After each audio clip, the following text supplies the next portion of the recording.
Alright, I'm going to include in the description a link to the original article, and this is my first time actually speaking this, so I'm afraid I'm probably going to pronounce some of the Greek words wrong. I apologize for that. What does fornication actually mean? The word fornication was first recorded in Middle English around 1303. It comes from the Latin word fornix, which literally means a vault or an arch.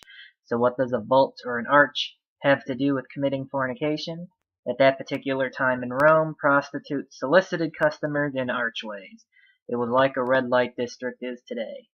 Of course, the Bible was not originally written in Latin. It was originally written in Greek, Hebrew, and Aramaic. The first handwritten English language Bible was produced in the 1380s by John Wycliffe. Then came the Gutenberg Bible, the Oxford Bible, Luther's German Bible, the Tyndale New Testament, and some others, the Geneva Bible, and the King James Bible, published in 1613. Since the word fornication was first used in the early 1300s and continued to be used in the King James Version of the Bible, which is still being used today, it seems logical that these translators, spanning over 200 years, must have believed that the word fornication had something to do with prostitution, otherwise they surely would have used a different word. The Strong's Concordance has some issues with being influenced by modern assumptions, and indeed what the Strong's Concordance says about porneia, strong number 4202, the word translated fornication in the New Testament, is completely wrong and not based on any study of Greek etymology at all. In Matthew 19:9, the sin of porneia is the only valid excuse he allows for divorce. It can't possibly mean simply extramarital sex here. He was asked to intervene in an internal debate between the Pharisees about divorce, but he shocked them all by being more strict than any sect of the Pharisees expected. All the Pharisees agreed that adultery was a valid reason for divorce. The Shammai camp believed that adultery was the only valid reason, while Hillel allowed many others. Jesus was usually, seemingly at least, more in line with Hillel's way of thinking, but here was the exception. He was shockingly to the right even of Shammai. Some people think it means here premarital sex, or finding out the bride wasn't a virgin, but Jesus was all about forgiveness and not holding things against people. He would never condemn a bride for a pre-existing condition. That'd be even worse than allowing it for adultery.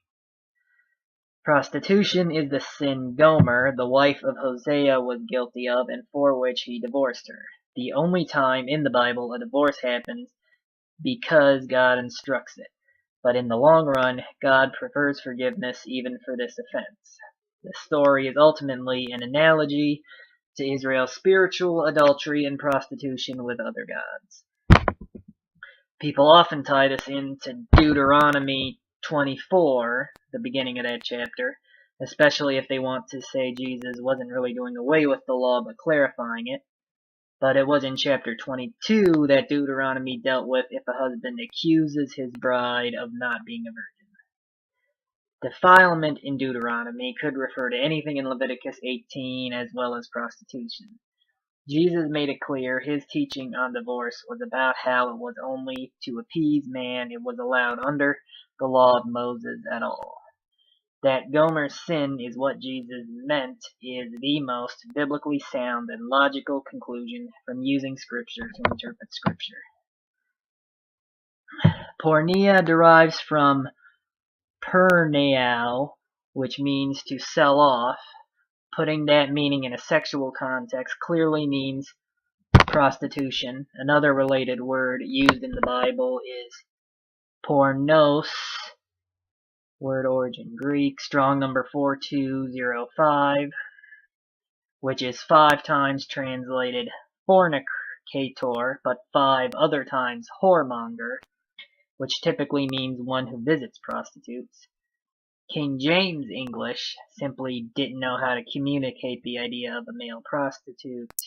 gigolo wasn't coined yet. Also, porny, which is its feminine form, strong number 4204, 8 times translated harlot, and 4 times whore in the KJV.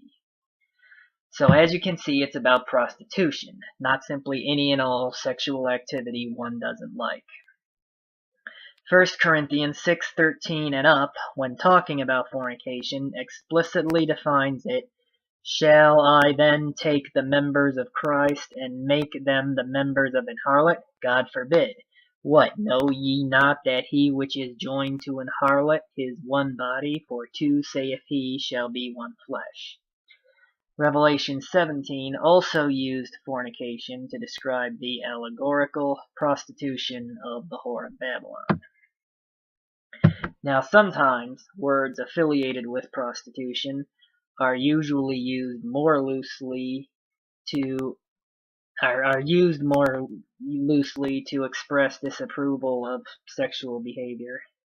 A biblical passage where that might be how it's being used is in Jude when discussing Sodom and the pre-flood world. But again, premarital sex isn't the issue there. Angel-human interbreeding is the main concern, but it is certainly possible prostitution was going on too. Actually, Ezekiel 16, when talking about Sodom, clearly mentions prostitution. John 8:41 is one of the few times where it's obviously using it loosely, but it's the villains of the narrative, the Pharisees, using it there. Believers are supposed to understand everything they say to be wrong on every level. Now, I've seen some argue that New Testament usage of certain Greek words should be understood by how the Septuagint, the Hellenistic-era Greek translation of the Old Testament, used them. Well, to begin with, the Septuagint is very flawed. I've written another article on that, and I feel the assumption that the early Christian and especially New Testament authors were always following it is also flawed. Our main existing Septuagint manuscripts come from Christian copyists, so we should be careful what we assume about places where the Septuagint and the New Testament seem to match. Now, I can't easily check how the Septuagint used porneia, but I do know that all 5 occasions where the KJV of the Old Testament used fornication, it's one of 2 Hebrew words. Zana, strong number 2181, or taznuith, strong number 8457. Both words that the majority of times the KJV translated something like whoredom, go-a-whoring, whore, harlot, whorish, and so on. So again, there is no biblical basis for the word meaning anything more than prostitution. 1 Corinthians 5 verse 1 is a passage that one might consider the Achilles heel of arguing the word only means prostitution. It is reported commonly that there is fornication among you, and as such, fornication as is not so much as named among the Gentiles that one should have his father's wife. Paul uses the word, but then specifies he's talking about a type of incest. First of all, this is a specific sin specifically addressed in Leviticus 18, so it is still hardly enough to argue that word means pretty much everything, the way people want to use it. Even if it did mean sexual immorality, as many modern Bibles translate it, we'd still have to use the greater testimony of Scripture to determine what is sexually immoral. I have a separate study on that, and with the help of the Song of Solomon, I refute the notion that all non-reproductive sex is a sin, and argue that it's mostly reproductive sex God wanted to restrict, though prostitution and pagan sex acts have other reasons for being deemed a sin. Secondly, we don't know the full details of this situation. Since we're still in the first generation of Christianity, all Paul's readers were likely not born into the faith, so this individual's father's wife may likely have been an unbeliever, which leads back to the fact that prostitution in the Bible is often used symbolically of idolatry.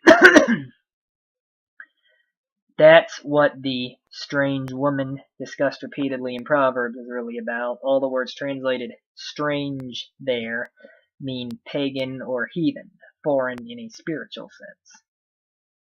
So I'd argue the only way in which the Bible would approve of loosening the definition of prostitution is in the context of believers getting involved with unbelievers. At any rate, as I discussed elsewhere, ritual prostitution was known to be going on in Corinth. Some scholars have seen an allusion to that here, but that's speculative. Those verses, where it might seem to casually be used more loosely, are not passages that define sexual sin. They're simply stating that porneia is or was going on somewhere. So just because you can cite a verse as seeming to mean more than just paying money for sex, doesn't mean you can then just jump to saying it means everything but sex between a husband and wife. Even today, our using words like whore loosely does not change that when someone specifically says they disapprove of prostitution, they clearly mean paying money for sex. Originally, fornication was a perfectly accurate translation of the meaning of this word. Man has simply abused it since 1611. So, I'm going to record versions of some of the other studies of mine I mentioned there in the future. But for now, that is sufficient to explain what fornication means. If anyone wants to question my arguments, feel free to leave a comment on this YouTube video. Alright, so thank you for listening, and God bless.